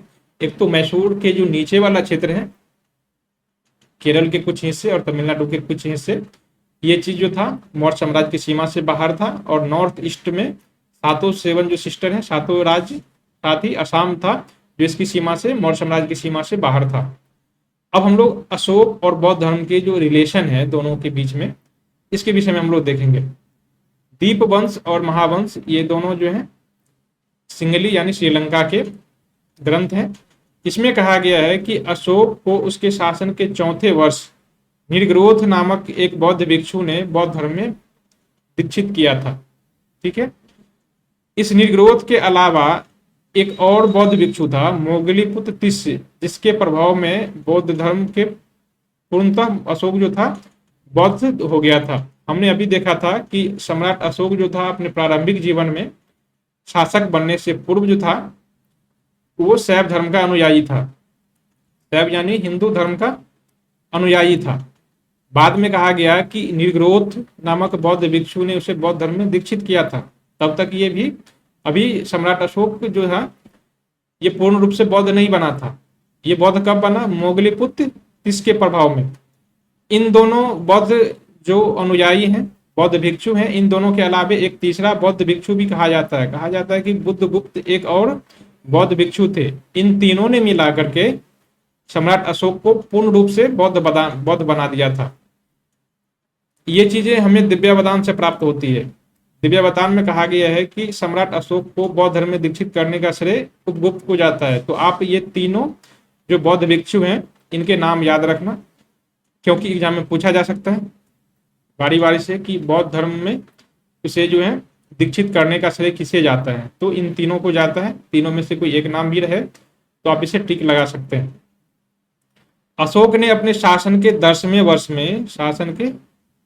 वर्ष में, मतलब उत्तराधिकार के 10वें वर्ष, तो 269 - 10 यानी कि 259 BC में बोध गया की यात्रा की थी। इसके अभिषेक के 20वें वर्ष में, अब देखिए ये चीजें बहुत बार पूछे जा चुके हैं कि बोध गया जो है भगवान बुद्ध का जो ज्ञान प्राप्ति के स्थल था, निर्वाण प्राप्ति हुई थी, यहाँ पर उसे ज्ञान प्राप्ति हुई थी। तो ज्ञान प्राप्ति स्थल जो है यहाँ पर सम्राट अशोक ने यहाँ की तीर्थ यात्रा की थी, धर्म यात्रा जिसे कहते हैं, वो यात्रा की थी। कब किया था? अपने शासनकाल के राज्याभिषेक के 10वें वर्ष में, यानी 259 BC में। और अपने जो अभिषेक था, राज्याभिषेक, उसके 20वें वर्ष में लुम्बिनी गया था। लुम्बिनी कौन सी जगह है? तो लुम्बिनी नेपाल के तराई में स्थित एक जगह है और यहाँ पर भगवान बुद्ध का जन्म हुआ था। ठीक है, तो पहली बार में वो वहां गया था जहां पर भगवान बुद्ध को ज्ञान प्राप्ति हुआ था, दूसरी बार में वो वहां गया था जहां पर भगवान बुद्ध का जन्म हुआ था। जब ये लुम्बिनी की यात्रा किया था तो इसने उपहार स्वरूप वहां के ग्राम वासियों को वहां के टैक्स जो है घटा करके 1/8 कर दिया था। हो सकता है पहले 1/6 या 1/4 टैक्स लिया जाता हो, फिर इसने घटा करके उपहार स्वरूप क्या कर दिया था? 1/8 कर दिया था। इस बात की जानकारी हमें ये लुम्बिनी देवी जो अभिलेख है यहीं पर स्थित है, लुम्बिनी में ही स्थित है। इस अभिलेख से प्राप्त होती है। ठीक है, इसके अलावा एक और चीज आपको याद रखना है कि अशोक के जितने भी अभिलेख हैं उस सभी अभिलेखों का विषय जो है प्रशासनिक और धार्मिक है। केवल यही एक अभिलेख है यानी कि रुक्मिणीदेही का अभिलेख है जो आर्थिक विषय पर उनकी कर नीति राजस्व नीति के बारे में बताया गया है। तो आपसे पूछा जा सकता है कि अशोक के एकमात्र वे कौन से अभिलेख हैं जो उनकी आर्थिक नीति के बारे में बताता है, तो ये रुक्मिणीदेही का अभिलेख है। नेपाल से एक और अभिलेख भी प्राप्त हुआ था, ये निगलीवा का अभिलेख है जो नेपाल से ही प्राप्त हुआ था। तो नेपाल से कुल मिलाकर 2 अभिलेख प्राप्त हुआ था, एक तो रुक्मिणीदेही का, दूसरा निगलीवा का अभिलेख। अशोक के बौद्ध धर्म के होने का सबसे प्रबल प्रमाण जो एक अभिलेखीय प्रमाण है वो है बराबू अभिलेख। बराबू बैराट का अभिलेख जो है ये राजस्थान में स्थित है, यहाँ से प्राप्त हुआ है, एक लघु शिलालेख है। इसमें बौद्ध धर्म ने अशोक ने स्पष्ट रूप से कहा गया है कि बुद्ध धर्म और संघ के प्रचार का उल्लेख किया गया है। ठीक है, तो यह भी आपसे पूछा जा सकता है। अब बारी आती है अशोक के अभिलेख की। हमने कहा था कि अशोक के अभिलेख बहुत ही महत्वपूर्ण है। इतिहास में पहला ऐसा शासक था भारतीय इतिहास में जिन्होंने अभिलेखों के माध्यम से जनता को सीधे संबोधित किया था। ये पहली बार था भारतीय इतिहास में जब किसी सम्राट ने सीधे जनता से बातचीत किया था और अपने जो भी संदेश था उनको राजनीतिक, धार्मिक या फिर आर्थिक, वो सीधे जनता को संबोधित किया था। देश के विभिन्न भागों पर, विदेशों में भी अशोक के अभिलेख प्राप्त हुए हैं। ठीक है, तो हम लोग उसी को देखेंगे कि अशोक के जो अभिलेख, पहली बात तो देखेंगे कि कहाँ कहाँ से प्राप्त हुए हैं और दूसरी बात देखेंगे कि वे अभिलेख जो स्थित हैं अभी उनके विषय क्या क्या है, इन चीजों के बारे में देखेंगे। ठीक है, तो भारत में शिलालेख का प्रचलन सर्वप्रथम किसने करवाया था? सम्राट अशोक ने ही करवाया था। ठीक है, इनके जो जितने भी शिलालेख जो हैं, बृहद शिलालेख, इनकी संख्या 14 है। कितने शिलालेख हैं? बड़े शिलालेख 14 हैं और जो देश के 8 स्थानों से प्राप्त हुआ है। कुल मिला के 14 हैं और 8 स्थानों से प्राप्त हुआ है। साथ ही इनके स्तंभ लेख जो है ये शिलालेख हैं। शिलालेख का मतलब होता है पत्थर पर लिखे गए लेख, और स्तंभ लेख है जो खंभे बना करके उस पर लेख पट्टिका जैसे बनाई गई थी। इनकी संख्या 7 है और देश के 6 विभिन्न भागों से प्राप्त हुए हैं। इन 6 में से आप कुछ का नाम देख सकते हैं। दिल्ली टोपरा का स्तंभ लेख, मेरठ स्तंभ लेख, मेरठ दिल्ली का स्तंभ लेख, इलाहाबाद का स्तंभ लेख, लौड़िया नंदनगढ़ का स्तंभ लेख, रामपुरवा का स्तंभ लेख, ये महत्वपूर्ण है। ठीक है, अशोक के जितने भी शिलालेख और स्तंभ लेख हैं वो ब्राह्मी लिपि में हैं। ये अपवाद भी हैं इनके अपवाद क्या है? केवल 2 अभिलेख हैं जो शाहबाजगढ़ी और मानसेहरा, ये दोनों पाकिस्तान क्षेत्र में स्थित हैं। इन दोनों की लिपि जो है ये ब्राह्मी न होकर के कौन सी लिपि है? खरोष्ठी लिपि में। खरोष्ठी लिपि ये ऐसे लिखी जाती थी, उल्टे जैसे उर्दू लिखी जाती है, बाएं से दाएं।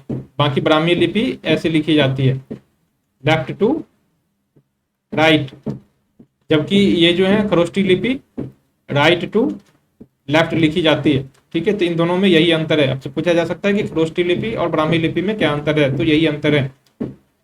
अशोक ये जो है शाहबाजगढ़ी और मानसेहरा का जो अभिलेख है ये किस लिपि में है? खरोष्ठी लिपि में। एक तीसरा अभिलेख है सार-ए-कुना अभिलेख, ये कंधार में है, अफगानिस्तान में स्थित है।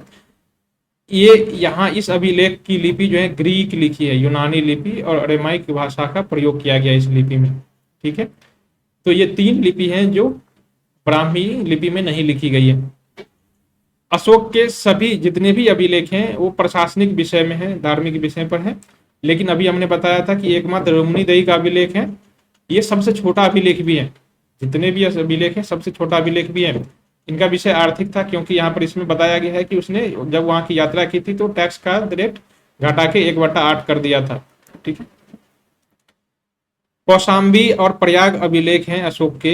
इसमें बताया गया है कि अशोक की पत्नी जो है वो करुवाकी है और उनके पुत्र, अभी हमने देखा था कि तीवर का अभिलेख है, तो इसलिए इसे रानी का अभिलेख भी कहा जाता है।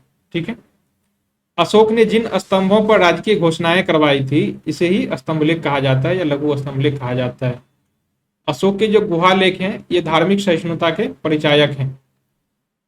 कुछ अभिलेख थे जो बाद के जो शासक हुए उसे उठा के वहां से दूसरे जगह पर स्थापित कर दिया था। ठीक है, तो उन्हीं में से एक है दिल्ली, मेरठ और टोपरा का स्तंभ लेख। से फिरोज शाह तुगलक जो था दिल्ली सल्तनत के शासक, इन्होंने उसे यहाँ से उठा के उसके मूल जो उसके स्थान थे वहां से हटा करके दिल्ली में रखवा दिया है। ठीक है, ये इलाहाबाद का स्तंभ लेख जो था पहले कौशाम्बी में स्थित था, बाद में सम्राट अकबर ने इसे हटा करके सम्राट अकबर के शासनकाल में उसके जो पुत्र जहांगीर थे इसने इसे इलाहाबाद के किले में रखवा दिया था। ठीक है, रामपुरवा स्तंभ लेख जो है ये बिहार के चंपारण जिले में स्थित है। इसकी खोज 1872 में कार्लाइकल ने की थी। एक दूसरा बिहार में एक दूसरा अभिलेख भी प्राप्त हुआ है, लौरिया नंदनगढ़ का अभिलेख, ये भी चंपारण जिले में ही स्थित है। इस पर मोर का चित्र बना हुआ है। तो ये चीजें पूछी जा सकती है कि वो कौन सा अभिलेख है जिसपे मोर का चित्र बना हुआ था। ठीक है, अशोक के जितने भी अभिलेख प्राप्त हुए हैं उन सभी अभिलेखों में अशोक को देवा नाम पिए ये उपनाम से संबोधित किया गया है, मतलब देवताओं का प्रिय। ठीक है, इस तरह के शब्द प्रयोग किए गए हैं। लेकिन केवल दो अभिलेख हैं, अशोक के मास्की और गुर्जरा का अभिलेख। इन्हीं दोनों अभिलेखों में अशोक का जो मूल नाम है अशोक ये लिखा गया है, जबकि पुराणों में अशोक को अशोक वर्धन कहा गया है। हम लोगों ने पहले ही वादा किया था मैंने आपसे कि हम लोग देखेंगे कि अशोक के जो शिलालेख हैं उन वे कहाँ से प्राप्त हुए हैं और उनके विषय क्या है। ये चीजें एग्जाम में पूछे जाते हैं तो हम इसके बारे में डिस्कशन करेंगे। हम लोग देखते हैं कि उनके जो 14 शिलालेख हैं उनके विषय क्या क्या है। ठीक, अशोक के जो पहले शिलालेख हैं इसमें पशु बलि के बारे में टिप्पणी की गई है। इसमें कहा गया है पशु बलि पर नियंत्रण लगाया गया है क्योंकि ये महात्मा बुद्ध के अनुयायी थे और ये अब अहिंसक हो गया था, क्योंकि इन्होंने कलिंग युद्ध में जो भीषण नरसंहार को देखा था इसके बाद ये अहिंसक हो गया था और इतना अहिंसक हो गया कि ये पशु बलि पर भी रोक लगाने के लिए कहता है। ये दरबार में जो उसके राज दरबार में जो भोजन के लिए जो पशुओं की हत्या की जाती थी इस पर भी निषेध लगा दिया था। ठीक है, इसके जो दूसरे शिलालेख हैं इसमें समाज कल्याण के बारे में चर्चा की गई है। तीसरे शिलालेख में ब्राह्मणों के प्रति सम्मान व्यक्त किया गया है। चौथे शिलालेख का विषय नैतिक विषय है, इसमें बताया गया है कि बड़ों का आदर करना चाहिए, उनका सम्मान करना चाहिए। पांचवें शिलालेख में धम्म महामात्रों की नियुक्ति और उनके कर्तव्य बताए गए हैं। बौद्ध धर्म के प्रचार के लिए एक अधिकारी की नियुक्ति की थी सम्राट अशोक ने और उसी का जो पद था उसे धम्म महामात्र कहा गया था। अशोक के जो छठे शिलालेख हैं उसमें धम्म महामात्रों को जो आदेश दिया गया था उस चीज की जानकारी दी गई है। ठीक है, अशोक के 7वें अभिलेख में सभी धार्मिक संप्रदायों के बीच सहिष्णुता की आवश्यकता, धर्म के सभी संप्रदायों के बीच में धार्मिक सहिष्णुता का प्रचार प्रसार किया गया। जब सम्राट अशोक का शासन था उस समय जो मौर्य साम्राज्य में हिंदू सबसे बड़ा धर्म था, उसके अलावा बौद्ध और जैन था, आजीवक संप्रदाय भी था। तो हो सकता है कि इतने संप्रदायों के बीच हो सकता है प्रतिद्वंदिता रही हो, लड़ाई झगड़े की आशंका रही हो, सभी धर्म अपने अपने प्रचार कर रहे थे, तो हो सकता है टकराव हो सकता हो। इसीलिए इन्होंने शिलालेखों के माध्यम से अपने समाज को बताया था कि सहिष्णुता दिखानी चाहिए, समाज से इसने अपील की थी। अशोक ने धर्म यात्राएं भी की थी, इसके लिए 8वें शिलालेख में वर्णन किया है।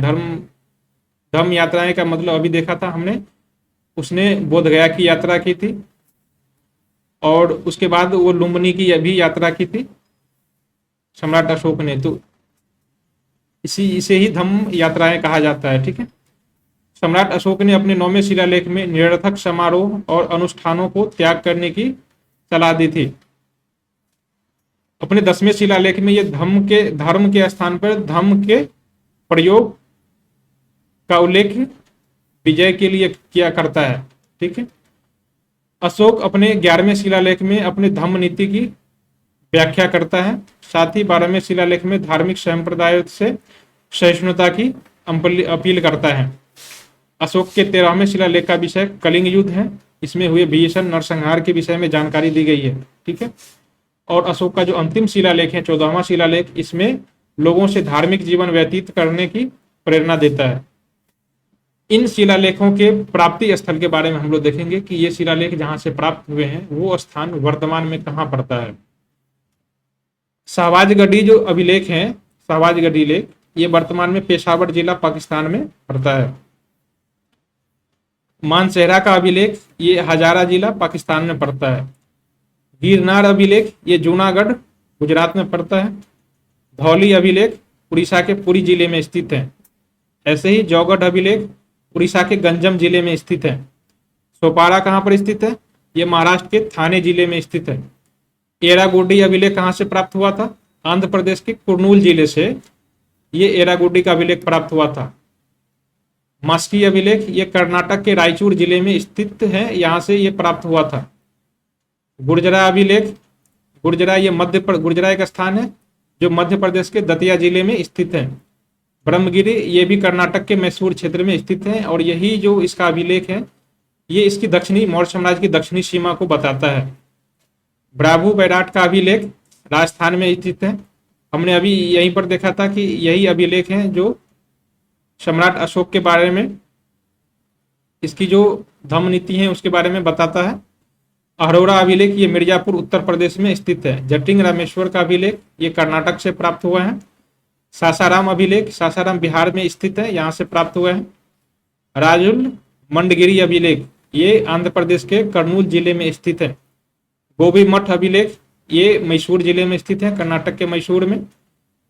सारो मारो ये नेतूर जिला कर्नाटक में स्थित है। उदय गोलम अभिलेख कहाँ पर स्थित था? ये कर्नाटक के बेल्लारी जिले में स्थित था।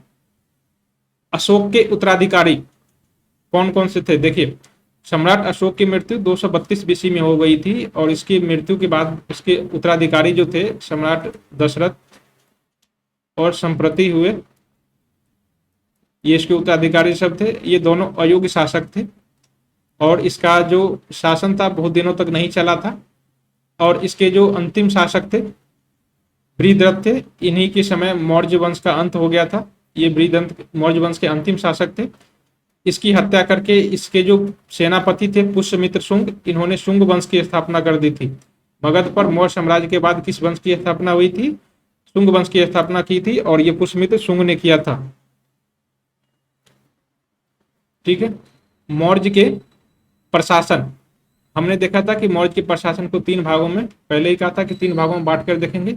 उसका केंद्रीय प्रशासन, फिर उसका प्रांतीय प्रशासन और स्थानीय प्रशासन।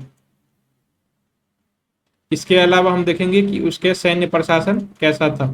ठीक है, तो इतने आयामों का हम इसके प्रशासन का निरीक्षण करेंगे। इनके प्रशासन की जो जानकारी है ये कौटिल्य के अर्थशास्त्र से ही प्राप्त हो जाती है। इसके अलावा मुद्रा राक्षस भी है विशाखा दत्त की, जिससे इस काल के प्रशासन की जानकारी प्राप्त होती है।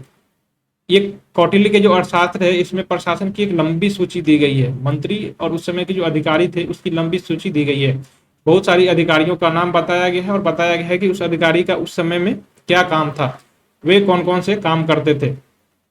साम्राज्य के जो सबसे बड़े अधिकारी थे वो सम्राट होते थे और सम्राट जो होता था ये सर्वोच्च अधिकारी होता था, मौर्य प्रशासन का मुखिया होता था और साथ ही ये सभी जो विभाग थे उसका नियंत्रण भी करता था, समन्वय स्थापित करता था।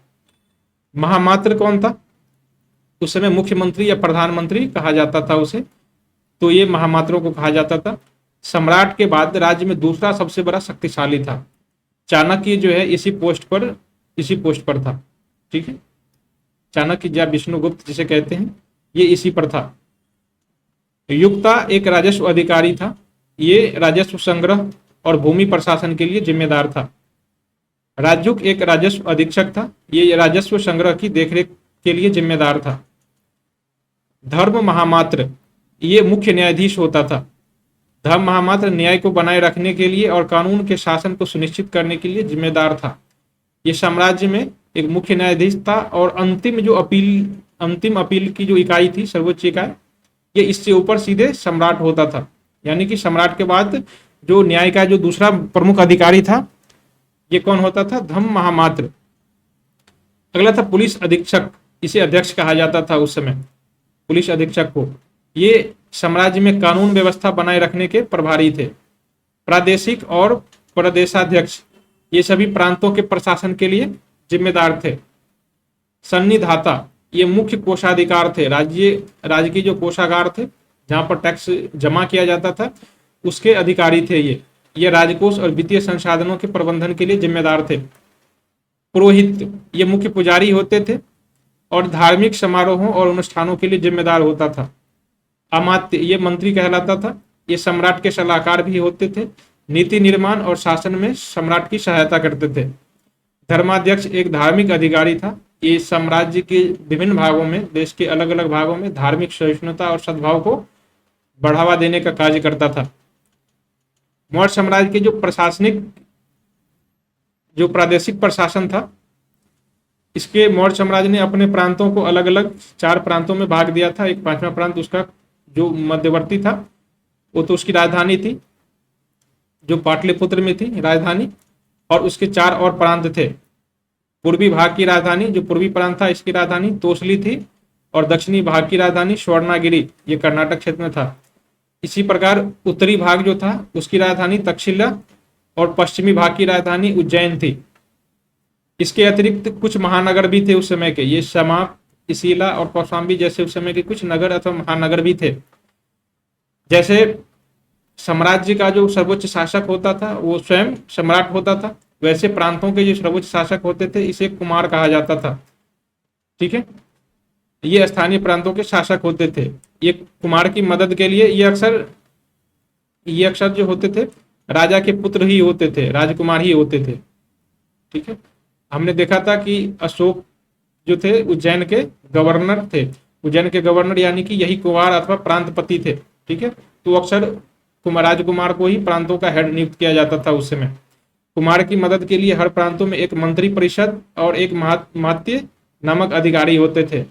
प्रांत जो था जिलों में बटा होता था, और जिला जो है गांव के कुछ समूहों में बटा होता था। राज्य उस समय जिले स्तर का एक अधिकारी होता था, उनके अलग अलग काम बताए गए हैं, जिसमें से एक जमीन को मापने वाला काम भी बताया गया है। प्रशासन की सबसे छोटी इकाई जो थी वो गांव थी, और इसके अधिकारी ग्रामीण कहलाता था। इसकी सैन्य व्यवस्था क्या थी? सेनापति को कमांडर इन चीफ कहा जाता था, ये सेना का प्रमुख होता था।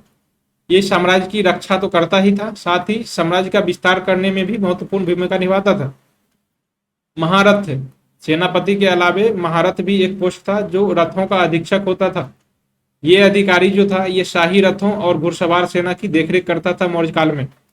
मेगास्थनीज जो है यूनानी लेखक, ये सैन्य कमानों का उल्लेख करता है, बताता है कि मौर्य साम्राज्य की जो सेना थे ये 5 भागों में बटा था, 5-6 भागों में। 5 सदस्यों के 6 बोर्ड शामिल थे, ये 6 भागों में बटा हुआ था। एक तो नौसेना थी, उसकी सैन्य परिवहन थी, इन्फेंट्री, कैवलरी, रथ डिवीजन और हाथी। इसकी सेना 6 भागों में बटी हुई थी मौर्य साम्राज्य की सेना। और इसकी जानकारी कहाँ से प्राप्त होती है? मेगास्थनीज की जो ग्रंथ है एनडी का, वहां से। हम लोग अब मौर्यों की सामाजिक जीवन के बारे में देखेंगे कि उसकी नारियों की स्थिति क्या थी उस समय, शूद्रों की स्थिति क्या थी, दासों की स्थिति क्या थी। चाणक्य और कौटिल्य के अनुसार मौर्य के काल के जो समाज थे वो 4 वर्णों में विभाजित था। 4 वर्ण आपको पता ही है कि ब्राह्मण, क्षत्रिय, शूद्र और वैश्य हैं। ठीक है, अब कहा जाता है कि इनमें जातीय भेदभाव नहीं था, इनका विभाजन कर्म के आधार पर किया गया था, न कि वंश के आधार पर। ठीक है, अब दोनों के बीच में, शूद्र और आपस के जो वर्ण हैं इनके बीच में कोई भी भेद नहीं कर सकता था, दोनों में काफी समानताएं थी। चाणक्य ने तो ये कहा है कि शूद्रों को भी जन्मजात आर्य कहकर संबोधित कह दिया जाता था। मतलब कि शूद्र और उस समय के वैश्य और क्षत्रिय सब में शायद भिन्नता नहीं थी, समाज तो बटा हुआ था लेकिन इतनी भिन्नता नहीं थी। शूद्रों की स्थिति शायद उस समय दयनीय नहीं थी। ठीक है, कौटिल्य मानते थे कि सेना का जब गठन किया जाता था तो समाज के चारों वर्णों के लोगों को उसमें सेना में शामिल किया जाता था। तो हो सकता है कि मौर्य काल में ये शूद्रों की स्थिति अच्छी रही हो, उसे सेना में भी शामिल कर लिया जाता था।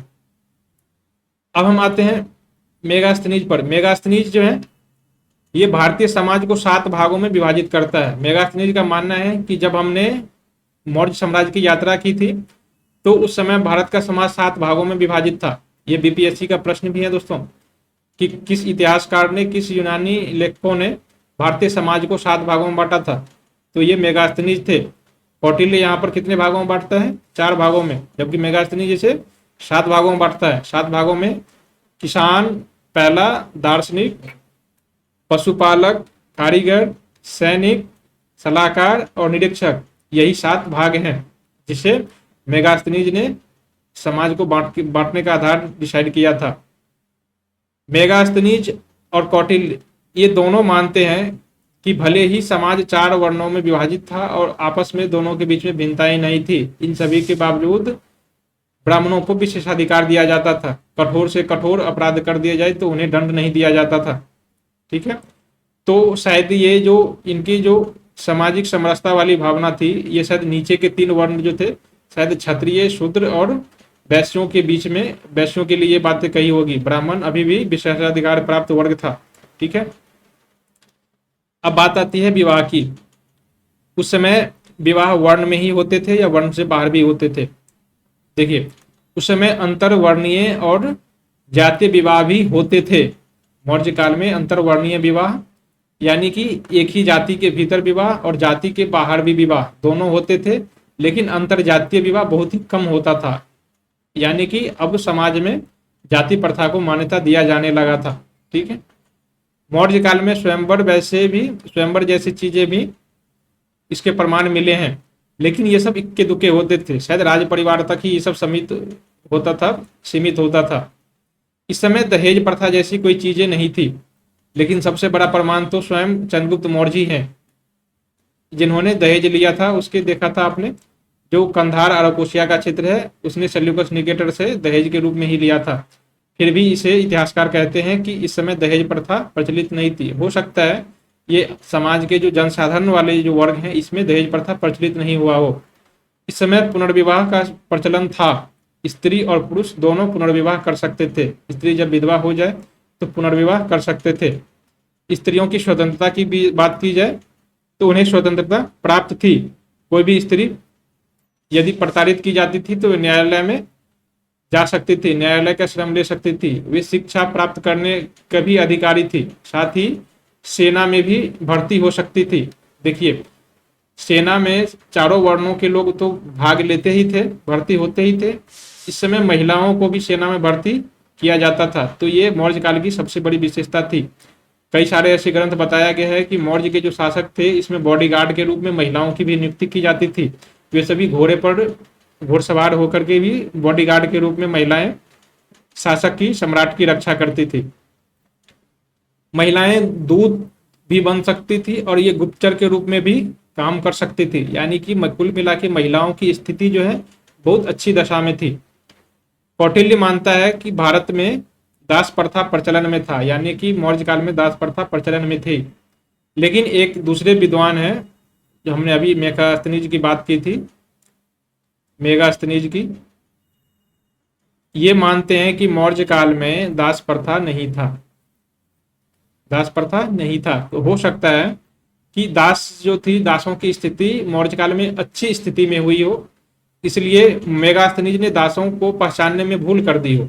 ठीक है, हो सकता है शूद्र दास के समान रहता हो, तो दोनों में विभेद करना बड़ा भी मुश्किल हो। तो मेगास्थनीज चूंकि ये विदेशी लेखक थे, इसलिए इसे डिवाइड नहीं कर पाया था। तो मेगास्थनीज मानता है कि इस समय दास प्रथा, मौर्य काल में दास प्रथा नहीं थी। लेकिन यहाँ के जो लेखक थे, अपने लेखक कौटिल्य, ये मानते हैं कि दास प्रथा थी। ठीक है, तो ये एग्जाम की दृष्टि से आपके लिए महत्वपूर्ण है कि कौन से लेखक हैं जो मानते हैं दास प्रथा था और कौन से लेखक हैं जो नहीं मानता है कि दास प्रथा उस समय नहीं था। सामाजिक स्थिति के बाद हम लोग जानेंगे कि मौर्यों की जो आर्थिक दशा थी किन चीजों पर आधारित था। उस समय कृषि की हालत क्या थी, उस समय उद्योगों की हालत क्या थी, उनके व्यापार के कौन कौन से साधन थे। ठीक है, उस समय शिल्प व्यापार जो था, शिल्प, ये कौन कौन से विद्यमान थे। तो आर्थिक जीवन में हम लोग इन्हीं चीजों के बारे में देखेंगे। मौर्य समाज जो था एक कृषि प्रधान समाज था। अब कृषि प्रधान समाज कैसा था, इस बात की जानकारी का सबसे बड़ा प्रमाण जो है उस समय की जूनागढ़ अभिलेख है। जूनागढ़ अभिलेख में बताया गया है कि चंद्रगुप्त मौर्य ने एक नहर का निर्माण करवाया था, जिसे उसके जो ये जो सुदर्शन झील है, इसका निर्माण चंद्रगुप्त मौर्य ने ही करवाया था। ठीक है, बाद में ये पुष्यगुप्त जो वैश्य थे, ये चंद्रगुप्त मौर्य के राज्यपाल थे और इस समय जूनागढ़ क्षेत्र के थे, इसी ने इसका निर्माण करवाया था। तो ये जो झील है, नहर का निर्माण किस लिए करवाया जाता है दोस्तों? तो ये कृषि के लिए ही कराया जाता है, खेती बाड़ी के लिए। ठीक है, तो ये कृषि का सबसे बड़ा प्रमाण है कि उस समय मेगा जो है कृषि की दशा अच्छी दशा में थी। मेगास्थनीज कहते हैं कि इस समय मौर्य काल में सोना, चांदी, लोहा, तांबा इत्यादि का भी उत्खनन होता था। यानी कि धातु शिल्प जो है, धातु की कारीगरी ये उन्नत दशा में थी। शिल्प, हमने कृषि तो देखा, कृषि तो था ही अच्छा, इस समय के धातु शिल्प जो थी इसकी बहुत ही उन्नत दशा में थी। शिल्प उद्योग में कौन कौन सा था? इस समय रत्न बनाने का काम, लकड़ी बनाने का जो बढ़ईगिरी का काम होता है, हाथी के दांतों पर जो कारीगरी की जाती है, चर्म उद्योग भी बहुत उन्नत अवस्था में था। कौटिल्य के अर्थशास्त्र में जो है मौर्य काल की मुद्रा की भी वर्णन किया गया है। तो इसमें कौन कौन सी मुद्रा बताई गई है? सुवर्ण, सुवर्ण एक सोने की मुद्रा थी, मौर्य काल की सोने की मुद्रा थी। कशार्पण, पन और धारण ये जो है मौर्यकालीन सिक्के हैं। ठीक है, तो ये चीज आपसे पूछा जा सकता है कि कशार्पण, पन, धरण ये सभी क्या है? तो ये मौर्यकालीन सिक्के हैं। सुवर्ण एक सोने के सिक्के हैं जो मौर्य काल में थे। मौर्य काल के पूर्वी तट और पश्चिमी तट पर इसके बंदरगाह भी थे। ठीक है, आपने ताम्रलिप्ति बंदरगाह, ताम्रलिप्ति बंदरगाह और पश्चिमी में भिड़गू कच्छ बंदरगाह का नाम सुना होगा। भिड़गू कच्छ ये गुजरात में स्थित था। ठीक है, तो ये दोनों बंदरगाह थे। और आपने अभी भी पढ़ा था कि उड़ीसा का जो अपने विजय किया गया था, ये इसका एक कारण भी था कि पूर्वी जो बंदरगाह है भारत के, वहां पर उसका उड़ीसा के जो बंदरगाह है उस पर कब्जा किया जाए। ठीक है, तो इतने सारे बंदरगाह का एक ही मकसद होता है कि इस समय विदेश व्यापार इनकी अच्छी दशा में थी। ठीक है, अब बंदरगाह थे तो साथ ही देश के आंतरिक भागों से ये महामार्गों से भी जुड़ा हुआ था। मौर्य काल में उत्तरापथ और दक्षिणापथ नामक, उत्तरापथ और एक दक्षिणापथ नामक दो सड़क थे। एक था जो बंगाल से लेकर के अफगानिस्तान यानी तक्षशिला तक जाती थी, ये उत्तरापथ कहलाता था। और एक दक्षिणापथ थी जो मौर्य साम्राज्य की जो राजधानी थी पाटलिपुत्र से होकर के दक्षिण के मैसूर तक जाती थी। ठीक है, तो इस समय के जो दो राजकीय मार्ग थे, महामार्ग, एनएच, नेशनल हाईवे, ये उत्तरापथ और दक्षिणी पथ था। मौर्यकालीन धार्मिक जीवन। ठीक है, मौर्य समाज में हिंदू सनातन धर्म के साथ साथ आजीवक धर्म, जैन धर्म और बौद्ध धर्म, इतने सारे धर्म वजूद मिलते हैं। ठीक है, अभी अभी हमने देखा कि मौर्य साम्राज्य के जो संस्थापक थे वो खुद जैन धर्म के थे। उसके बाद उसका जो पुत्र हुआ बिंदुसार, ये आजीवक धर्म के थे। इसके पुत्र जो हुए सम्राट अशोक, ये हिंदू सनातन धर्म के, शैव धर्म के संप्रदाय के थे अपने प्रारंभिक जीवन में। ये फिर बाद में बौद्ध धर्म के मानने वाले हो गए थे। ठीक है, तो सभी धर्म अपनी अपनी अच्छी अवस्था में था इस समय। ठीक है, बौद्ध धर्म की जो तृतीय बौद्ध संगीति आई थी पाटलिपुत्र में, वो सम्राट अशोक के काल में ही की गई थी। तो ये सभी वो धर्म तो थे ही, लेकिन कहा जा सकता है कि ये जो बौद्ध धर्म था ये कुछ अच्छी हालात में था, इस समय बहुत ही उन्नत अवस्था में था, क्योंकि स्वयं सम्राट अशोक ने बौद्ध धर्म को राजकीय संरक्षण दिया था। उसके लिए 80,000 स्तूपों का निर्माण करवाया था और बौद्ध धर्म के प्रचार के लिए अपने पुत्र पुत्रियों को विदेशों में भेजा था। यहाँ तक कि कई सारे धर्म महामात्रियों को विदेशों में भी भेजा था, विदेशी राजदूत को शांति दूत बना करके इसने जो मध्य एशिया है वहां पर भी भेजा था। ठीक है, तो धर्म तो बहुत सारे थे उस समय, हिंदू, जैन, बौद्ध, आजीवक सभी थे, लेकिन कहीं ना कहीं बौद्ध धर्म को राजकीय परिश्रय मिला। इसके कारण बौद्ध धर्म बहुत ही उन्नत अवस्था में थी इस समय। तो इसका राजकीय धर्म भी आप मान सकते हैं कि मौर्यों का राजकीय धर्म यदि पूछे तो सम्राट अशोक के काल में क्या हो जाता है राजकीय धर्म? ये बौद्ध धर्म हो जाता है। मौर्यकालीन कला और संस्कृति। मौर्य काल की यदि हम लोग चंद्रगुप्त मौर्य से बातचीत करें तो चंद्रगुप्त मौर्य के काल में ही कुम्हरार पटना में जो अभी इसके भवन के जो अवशेष मिले हैं, ये चंद्रगुप्त मौर्य के ही काल में है। ये लकड़ी के बने हुए हैं और 80 स्तंभों पर टिका हुआ था। ये इसकी भयावहता इतनी थी, इतनी विशाल बनाई गई थी और इतनी सुंदर था कि इसके दरबार में जो यात्रा करने वाले थे, इसके बाद जो यात्रा किया था एक चीनी यात्री फाहियान था जो यहाँ की यात्रा की थी, तो इसकी भव्यता को देख के इसके मुंह से निकल गया था कि ये आम आदमी द्वारा नहीं बनाया जा सकता। ये महल देव निर्मित है। आप अनुमान लगा सकते हैं कि ये कितना भव्य रहा होगा। ठीक है, तो ये चीजें अभी भी यहाँ के कुछ अवशेष अभी भी हैं। ये चंद्रगुप्त मौर्य के काल के हैं। और यदि सम्राट अशोक के काल के हैं, यदि हम बात करें इनके काल के कला और संस्कृति की बात करें, तो इसने देश के विभिन्न भागों में स्तूप, जैसे कि अमरावती स्तूप, सांची का स्तूप, इस सब की बातचीत करें तो स्तूप का निर्माण कला जो है, पहली बार स्तूप निर्माण कला इसी काल में विख्यात हुई थी। और ये चीजें सम्राट अशोक, ये कला सम्राट अशोक से ही संबंधित है। अब ये गुहा की बात करें तो गुहा इसलिए देखिए, गया की बराबर की पहाड़ी में बहुत सारे विहार बना करके बौद्ध भिक्षुओं और जो आजीवक संप्रदाय के अनुयायी थे उन्हें दान दे दिया गया था। तो मौर्य काल में स्तूप के साथ साथ गुहा जो है, गुहा यानी पत्थर के छेद करके, पत्थरों को तराश करके विहार बनाई गई थी। विहार यानी रहने के लिए, बौद्ध और आजीवक संप्रदाय के भिक्षुओं को रहने के लिए आवास बना दिया गया था। तो इस समय ये जो है, ये इस समय की कला की विशेषता है। इस सभी के अलावे आपने महल देखा था कि चंद्रगुप्त मौर्य का महल कितना प्रसिद्ध है कि उसके जो फाहियान है चीनी यात्री, इसने इसे देव निर्मित कह दिया। इसके अलावे जो स्तंभ हैं, हमने बताया था कि अशोक के जो स्तंभ हैं, पहले तो अशोक के जो कुम्हार हैं के जो घर थे, भवन था, उससे 80 स्तंभों का प्रयोग किया गया है।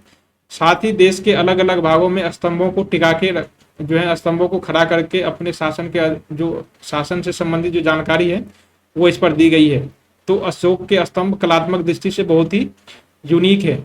इसकी यूनिकता इस बात में है कि ये सारे जितने भी स्तंभ हैं वो एक ही पत्थर को तराश करके उसे गोल आकार दिया गया है और ये 30-40 फीट लंबे हैं। ये जो चुनार है उत्तर प्रदेश में, यहाँ के बलुआ पत्थर से निर्मित किए गए हैं।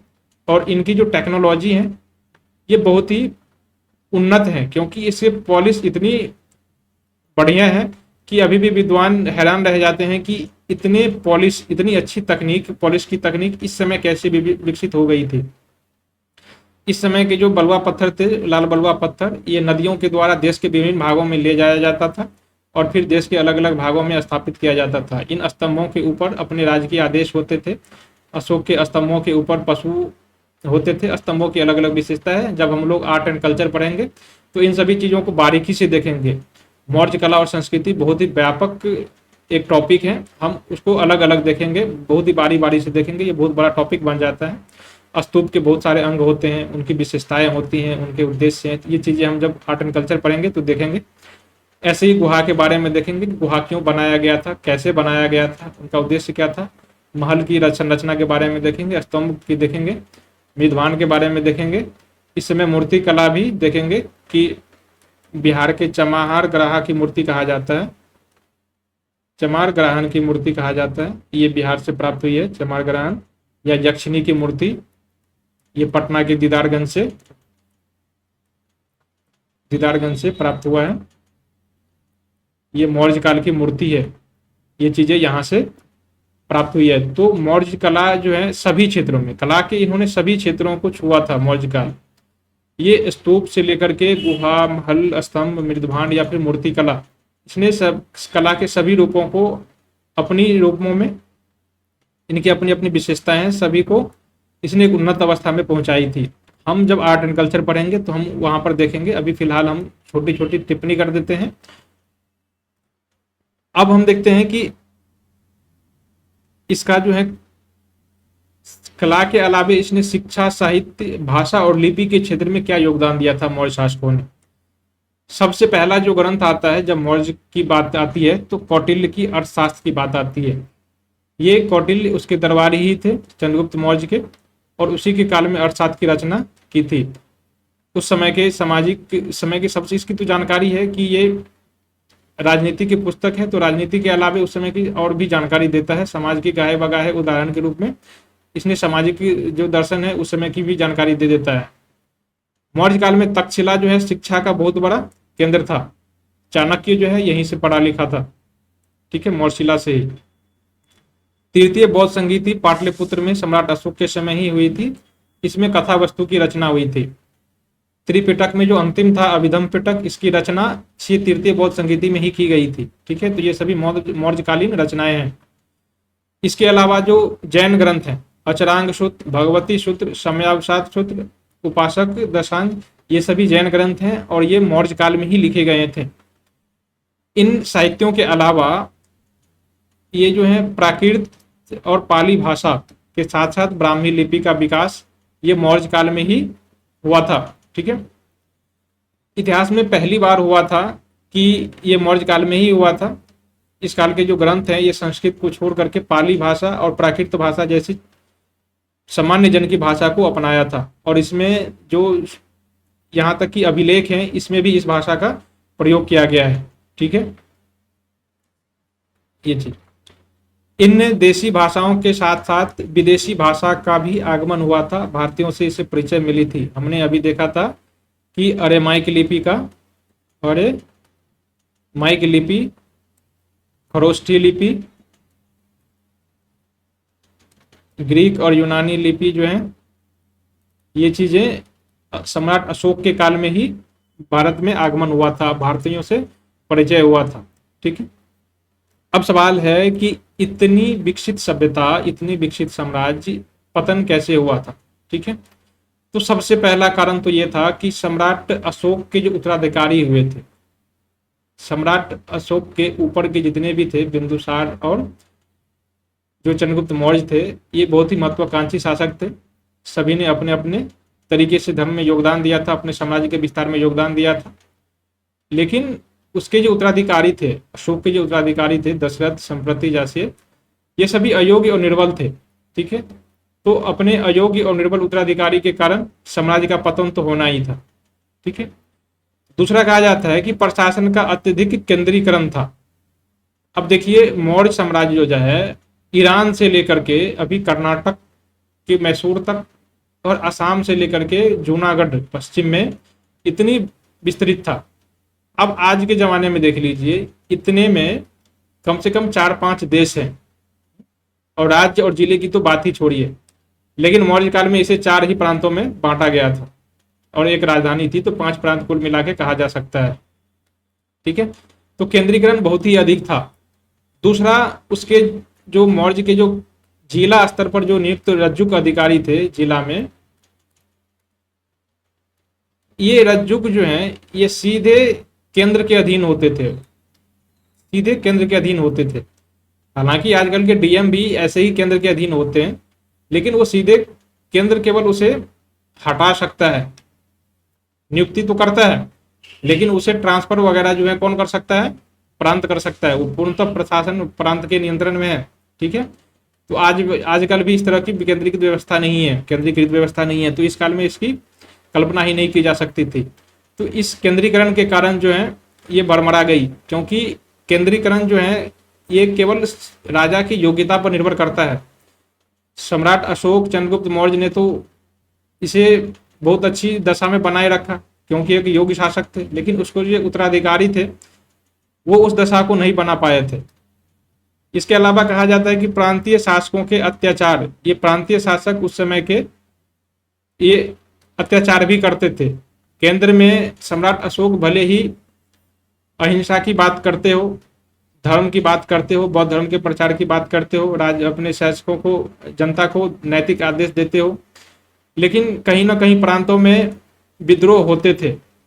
तो विद्रोह के कहीं ना कहीं कारण होते हैं, और विद्रोह के क्या कारण हो सकते हैं, वो होता है जन असंतोष। विद्रोह कोई भी हो, यदि जनता ने विद्रोह किया है तो उसमें असंतोष की भावना रही होगी, और ये असंतोष किस लिए होता होगा, तो शासकों के, अपने अपने शासकों के नीतियों के कारण। ठीक है, हमने देखा था कि अशोक जो है तक्षशिला में 2 विद्रोह हुए थे, जिसमें एक को दबाने के लिए अशोक को भेजा गया था और दूसरों को दबाने के लिए उसने सुसीम को भेजा था। ठीक है, तो विद्रोह हुए थे बिंदुसार के काल में। तीसरा, कर की अधिकता थी। कहा जाता है कि मौर्य काल में इतने जो प्रशासन की मशीनरी थी, भारी प्रशासनरी, इतने लंबे चौड़े प्रशासन अधिकारी थे, तो उनकी सेना, उनकी जो वेतन था वो कहाँ से मिलता था, तो इसी वेतन को देने के लिए भारी संख्या में कर आरोपित किया गया था। यदि भारी कर आरोपित करेगा तो फिर जनता के पास कुछ बचेगा नहीं। जब जनता के पास धन बचता है ज्यादा, तो उससे प्रेरणा मिलती है धन आगे कमाने की। लेकिन जब सारा धन जब केंद्र ले लेगा, उसे वसूल ली जाएगी, टैक्स के रूप में कर वसूल कर लिया जाएगा, तो उनके पास कुछ नहीं बचेगा। ठीक है, तो ये डिमोरलाइज हो जाएंगे और आगे फिर उसे प्रेरणा नहीं मिलेगी कुछ कमाने के लिए। ठीक है, तो इन चीज़ों के कारण साम्राज्य में जो बेगारी प्रथा जो है ये चीज़ें बढ़ती गई थी और इनके धर्म का जो है साम्राज्य का अंत का कारण बना। अशोक की धम्म नीति। अशोक ने साम्राज्य में प्रशासन करना, राज्य विजय की नीति को भी छोड़ करके इसने धर्म प्रचार की नीति अपना ली थी। राजा का काम होता है साम्राज्य का विस्तार करना, कोई भी राजा हो, इसने उसे छोड़ करके धर्म प्रसार करना छोड़ दिया, धर्म प्रसार करना, धर्म नीति का प्रसार करना शुरू कर दिया था। और इसके लिए धन, काफी संख्या में धन का व्यय किया गया था, काफी धन दिए गए थे। जितने सारे राजदूत विदेशों में भेजे गए थे, अपनी पुत्री और पुत्र को इसने श्रीलंका भेजा था, और भी कई राजदूत थे, धर्म महामात्रों को विदेश भेजा था। इसके लिए धन व्यय किया गया था। ठीक है, आप जनता से टैक्स वसूल करते हो जनता के कल्याण के लिए, और आप उस टैक्स को एक निश्चित धर्म के लिए आप व्यय करते हो, तो आप अच्छे शासक नहीं कहलाते हो। ठीक है, इसलिए भी मौर्य साम्राज्य का पतन हुआ। कहा जाता है कि अमात्यों के अत्याचार, उसके जो शासक थे ये भी जनता पर, जो छोटे मोटे राजकीय अधिकारी थे वो भी जनता पर अत्याचार करते थे। और भारी भरकम मशीनरी जो है, प्रशासनिक मशीनरी, ये भी तो आपने देखा है, क्योंकि इसके जो है वेतन वगैरह आर्थिक रूप से बहुत ही शोषण करता था। तो इसलिए भी ये भी चीज जो थी इनकी भारी भरकम मशीनरी, इसके कारण भी, मशीनरी के कारण भी मौर्य साम्राज्य का पतन हो गया था। एक अंतिम चीज थी, कहा गया है कि ये लोग ब्राह्मणों की, ब्राह्मण धर्म की, जो हिंदू धर्म है, इनकी उपेक्षा की थी। तो बाद में जो है ये ब्राह्मणों ने इनका विरोध किया था, क्योंकि इसके जो अगले वंश हैं पुष्यमित्र शुंग, ये ब्राह्मण थे। ठीक है, तो कहीं ना कहीं ये चीजें भी आती है, कहा जाता है कि ब्राह्मण धर्मों की उपेक्षा के कारण भी ये चीजें हैं, ये पतन के कारण बने थे इसके। दोस्तों, तो आज के सेशन में हम लोगों ने देखा मौर्य साम्राज्य के बारे में। हम लोगों ने उत्पत्ति से लेकर के उसके जो है महत्वपूर्ण शासक, उसके बारे में देखा था, उसकी सामाजिक, आर्थिक, राजनीतिक स्थिति के बारे में देखा था, उसकी कला भाषा के क्षेत्र में योगदान देखा था, उसके पतन को देखा। इस तरह से हमारा जो आज का टॉपिक है वो समाप्त हुआ। दोस्तों, कल के सेशन में हम लोग उपस्थित होंगे एक नए अध्याय के साथ। दोस्तों, आगे जाते समय चलते चलते आपको बता दूं कि आप लोग टेस्ट साथी की जो टेस्ट सीरीज है वो ज्वाइन करना ना भूलें।